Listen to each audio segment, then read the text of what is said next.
छत्तीसगढ़ के दंतेवाड़ा में सीआरपीएफ के 76 जवानों की नक्सलवादियों ने बेरहमी से हत्या कर दी। घटना के बाद पूरे देश में संसद से लेकर सड़क तक बहस है कि कैसे नक्सलियों से निपटा जाए, माओवादियों से कैसे निपटा जाए। ऐसे में दिल्ली में बसे जवाहरलाल नेहरू यूनिवर्सिटी के कैंपस में भी ये बहस काफी तेज है और यहाँ इस मुद्दे को लेकर वामपंथी घिरते नजर आ रहे हैं।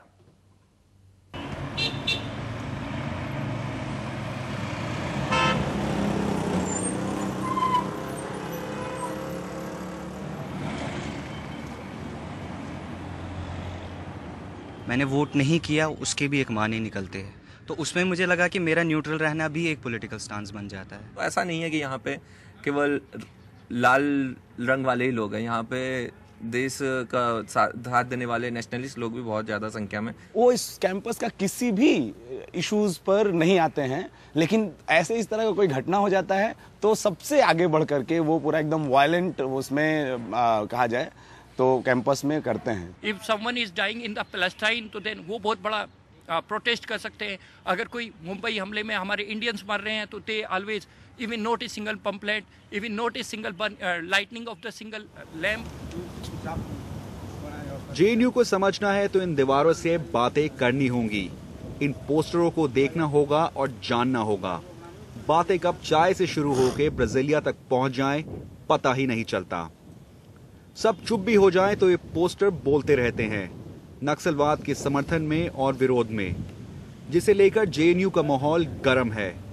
दीवारों से लेकर कमरों तक पोस्टर लगे हैं, कोई इनमें क्रांति का अक्स देखता है तो कोई अपनी कला का प्रदर्शन। पॉलिटिक्स में पोस्टर आर्ट अगर कहीं बचा है तो जेएनयू में बचा है।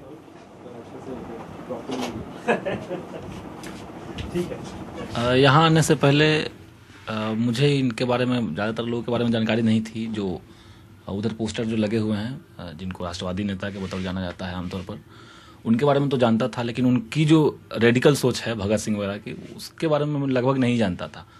तो यहाँ आने के बाद पहली बार लगा कि समाज को समझने के लिए, उसके बेसिक स्ट्रक्चर को समझने के लिए इनकी जो आइडियोलॉजी है, इनकी जो विचारधारा है, वो सबसे ज़्यादा रेडिकल, सबसे ज़्यादा कारगर है।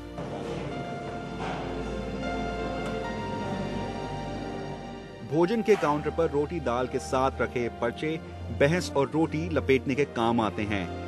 शाम होती है और पर्चा निकल पड़ता है, अड्डा जम जाता है। यहाँ पे ऐसा होता है ना कि जो भी कोई भी इशू होता है उसमें यहाँ पर्चे रख देते हैं, लड़के जो भी खाना खाने आते हैं वो अपना कंप्लेंट उठाते हैं पढ़ के, या जिनको जरूरत होती है जहाँ नहीं पढ़ सकते तो रूम में लेके चले जाते हैं।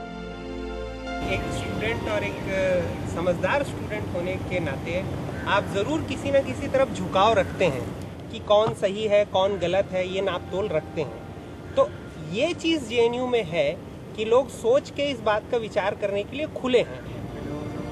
बहस की ऐसी तैयारी हो और मुद्दों पर बहस ना हो, ये आप जेएनयू से उम्मीद ना करें तो अच्छा रहेगा। Tuba.com